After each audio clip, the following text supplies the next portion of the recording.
Her Excellency, Ms. Ursula von der Leyen, President of the European Commission, to give her remarks to the media.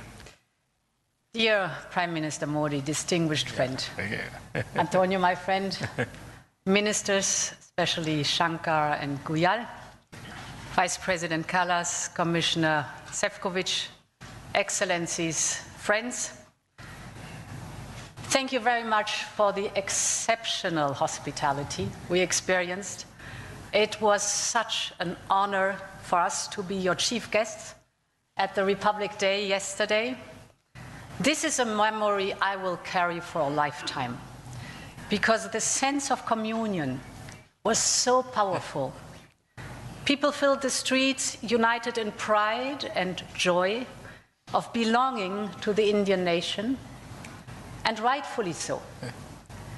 India has risen, and Europe is truly glad about it, because when India succeeds, the world is more stable, more prosperous, and more secure, and we all benefit. Prime Minister Modi, dear friend, 1 year ago the full College of Commissioners came to India. You mentioned it. And this is also a very special memory for me. It showed the seriousness of our intent and the strength of our commitment. Today we reap the fruits of that commitment with our historic summit. And let me start with trade. Prime Minister, distinguished friend, we did it. We delivered the mother of all deals. We are creating a market of 2 billion people, and this is the tale of two giants, the world's second and fourth largest economies, two giants who choose partnership in a true win-win fashion. A strong message that cooperation is the best answer to global challenges. This trade will integrate further our supply chain and strengthen our joint manufacturing power. It will cut up to 4 billion euros in annual tariffs for exporters of all sizes. And it will create good jobs for millions of workers here in India and in Europe. At the same time, this agreement will build on the natural complementarity of our economies.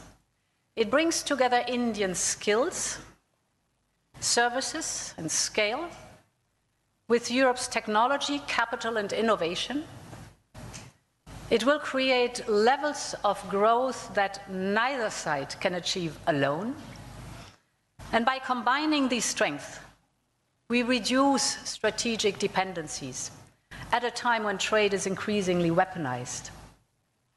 We will discuss this and more at our first EU-India Business Forum later today. I want to offer a special word of thanks to the people who worked so hard to make this day a reality. Starting with the European Union's Trade Commissioner Maroš Šefčovič and his counterpart, India's Commerce Minister Piyush Goyal. You have done an outstanding work. This is historic, and it would not have been possible without you. I also want to pay tribute to their colleagues, Sabine Weyand and Secretary Rajesh Agrawal. Many others made vital contributions. I congratulate you all. The hard work was worth it. Prime Minister, distinguished friend, we're not only making our economy stronger, we're also delivering security for our people in an increasingly insecure world. And today, the world's two largest economies and democracies launch their first ever security and defense partnership. This is a landmark departure and a trust-based platform for cooperation on the strategic issues that matter most.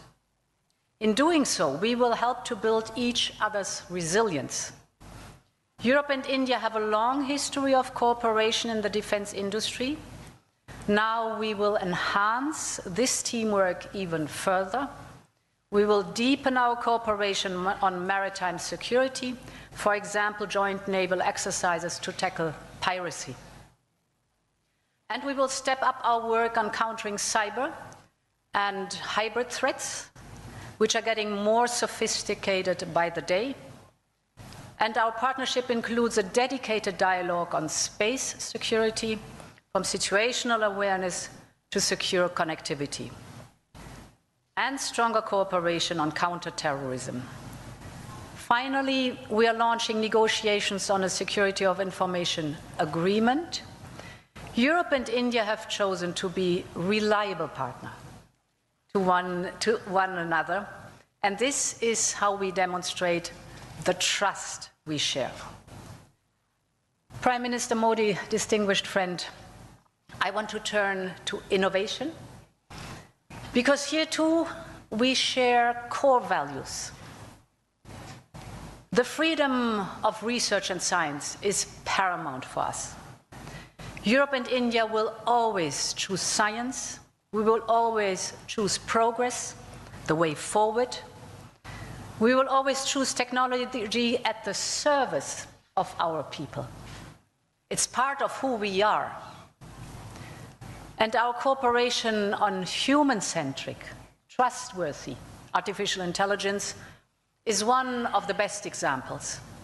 So today I'm glad to announce that we are working on India's association with Horizon Europe. Backed by funding firepower of 100 billion euros, Horizon is the world's largest public research program.